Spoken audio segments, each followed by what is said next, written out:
Hello students, my name is Mr. Reddish and I am so glad that you all have joined me today. I am out of the classroom, but I'm glad that we are using this new form of technology to hopefully broaden our horizons.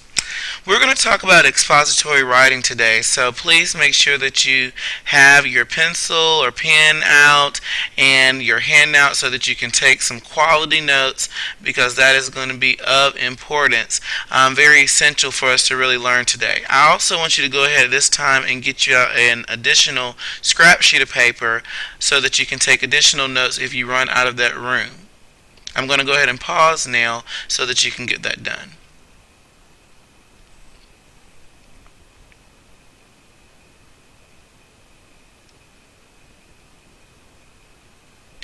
Alright, good. Let's move on.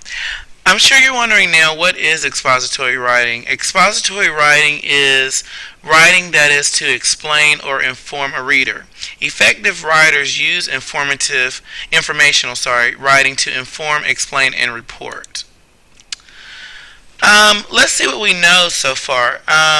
What do you think expository writing looks like? Think about that for a second. Let's ponder that. What do you think expository writing looks like? Okay, now think to yourself, what do you think the purpose of expository writing is? Now, have you ever practiced this style of writing before?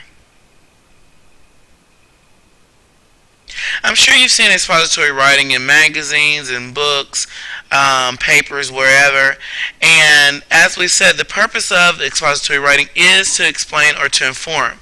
If you were to look at an informational guide or a technical piece of writing, you would see that that writing is to explain or inform, which would help readers be very successful and productive. Now, have you ever practiced this style before? I'm sure. If you've told someone directions, or you've told someone how to make something, or you've explained the process of something, or you've explained how something works, perhaps. We use this type of writing on a daily basis. We just don't actually pause to write. Okay? Now, in expository writing, the first thing that you want to make sure that you do is think about your purpose and your audience. Alright, when I think about the purpose here, what are you going to explain how to do? What are you going to explain how to do? What are you trying to get across to your audience? And also, why did you choose this particular topic? Why is it important? What is its relevance? And again, why did you choose that particular topic? You have to think about this before you actually begin writing, because if you just start writing without doing your proper brainstorming, then you are kind of trying to swim without a sail. Your boat, you're out there on the water without a sail, so you have to be very cautious of that. And also thinking of your audience, who will be reading your paper or listening to your presentation. So you have to consider these questions here when you're thinking about the purpose and the audience of your writing. Let's talk about what is expository writing a little more detailed. I know we've talked about that as writing to inform or explain, but we want to make sure that we really get a good grasp on this, so we're going to take our time. Expository writing is defined as presenting reasons or explanations or steps in a process. It is informational writing, as we've already established, such as magazines, or explaining or showing how to do something, or giving more details about a topic. An expository essay should follow a logical sequence and have 3 different main points. At least. You can have more than that, but it's always great to start with 3 main points, which will help you with your writing. Logic and coherence is the main focus of an expository essay. So you want to make sure that your writing is making logical sense and that it is connected well, that it has good organization in everything that you're doing. How is it different? Expository writing does not tell a story. So a lot of times when we're looking at our narrative writing or we're thinking about our creative writing, a lot of times we want to just, tell a story and talk about Johnny and what he did and our day, and we get off task.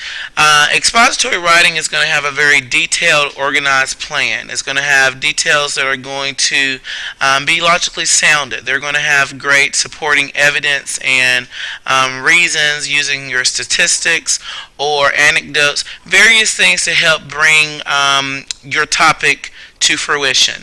You want to make sure that you are having good writing, so make sure that you're not just simply trying to tell a story.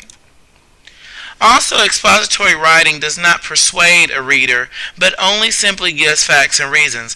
A lot of times we get confused with that and we think that we're writing persuasive writing. Like we're so used to persuading you to agree with our opinion or persuading you to follow us here or arguing against a certain topic. Expository writing is simply just presenting the ideas. It's just giving the facts, it's supporting it, it's giving them logic, it's giving evidence. It's just very coherent and organized and very sound. Expository writing, again, is not going to simply persuade a reader. It's not going to persuade you to do anything. It is simply explaining. Expository writing can also give the steps of a process, as we've talked about earlier. Here in this particular slide, I've shown you where you have a good outline. And I'm going to kind of move it so you can see a little better here. You see here that we have an introduction. This is, again, an outline of what an expository paper would look like. Again, you're going to have a hook, which is going to grab your reader's attention. You're going to provide a little background information that's very generic about the basis of your topic. And then you want to kind of give a little bit of information on your subtopics, which are going to be your reasons and details, so that it really lays out everything. It gives us a good, solid background about what you're getting ready to talk to us about, what you're getting ready to really detail and explain. Just a little preface to kind of get our feet wet in the water. You're going to then also give us your thesis statement at the end, which is going to be that final statement, which is going to lead us into everything that we need to know. You want to also then give your first reason, your second reason, and your third reason. And each one of these should have some kind of fact or example, and then give a detail, go into another fact or example, then support that again with another detail. Then you want to give that last fact and give another detail as well to sum that up. And then you want to, as I said, sum it up, that particular statement, before moving into the next thing. And also make sure that you have quality transitions. And then, of course, you have your third reason, and that facts and examples and details. And then you want to move into your conclusion. I apologize. I know I sounded a little off there for a second.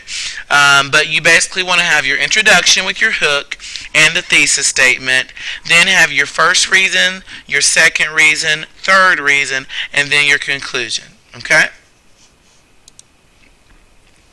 Here are some sample topic ideas that we can kind of go along and talk about. For example, if we were talking about drugs, if we were trying to say that we don't want any more drugs out there, some details that we may throw out is that, drugs are addictive. They hurt families. They're very expensive to get. So again, when you're brainstorming for your expository writing, you want to be sure that you are laying out your main topic, which in this case would be no more drugs, and then try to brainstorm those main ideas that are going to support why you do not want to have that particular topic. Again, but you got to be careful though, because that can lead you to persuasion. You want to only simply give out those details. You can talk about curing cancer, how families are split apart, people die, it's a disease which affects us all. Just simply telling us the cure for cancer. You also want to talk about stopping the pollution and everything. And as you can see, here are various things there as well. And I just noticed that I actually have a mistake here with some of these, because I don't want you to get confused and think that this is persuasive writing, which will lead you to something that will be wrong for your paper. So make sure that you're only simply giving out those details of what is happening. For example, if I were writing a paper about the United States of America, I would say that it's a country that believes in everyone having equal rights. Everyone can have a job, everyone can have a home, and have the right to freedom. That is an expository essay because it just simply gives us out the layouts and examples. So I actually should have wrote that on the screen, but that kind of helps you a little bit better because I don't want you to be confused. So again, I apologize for that last minute there of rambling a little bit, but you want to just make sure that you're giving quality details that are not necessary, that are not persuasive. I'm a little nervous here because, again, this is my first time doing this type of teaching. I promise my future videos will be much better, okay? Let's continue, okay? We all ready to go? All right, let's move on.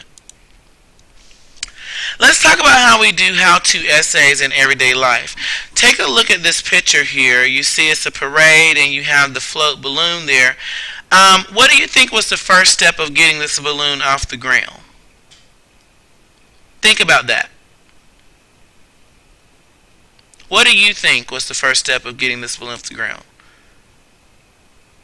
Hopefully you were thinking that you have to get a design, get the balloon together, blow it up, and then make sure that it is accurately carried by the right amount of people and that it is evenly dispersed to get that up off the ground. And you also have to look for a good wind to come through as well. So you would want to make sure that you are in the weather good and looking at your reports. Now, where might you find more information on that particular subject of getting balloons off the ground? You have to research that exactly. Looking online at Google and Yahoo and making sure that you're getting the quality information in order to find those particular things. Now, how-to instructions are one of the most important types of writing that you encounter in your daily life. They help make it easier to use a wide variety or range of items. Now I want you to think about, when was the last time that you came across instructional writing, where you saw something that was perhaps academic and you saw how it was helping you to learn? Probably within a textbook, right? You have your math textbook with Miss Bodkin, you have your science textbooks with Miss Sabo, you have your social studies textbooks or Georgia history textbooks with Miss Stallings. So you've probably seen that in their textbooks, which have helped you, okay? And that right there, my friends, is part one. And at this time, I'm going to go on to part two, okay?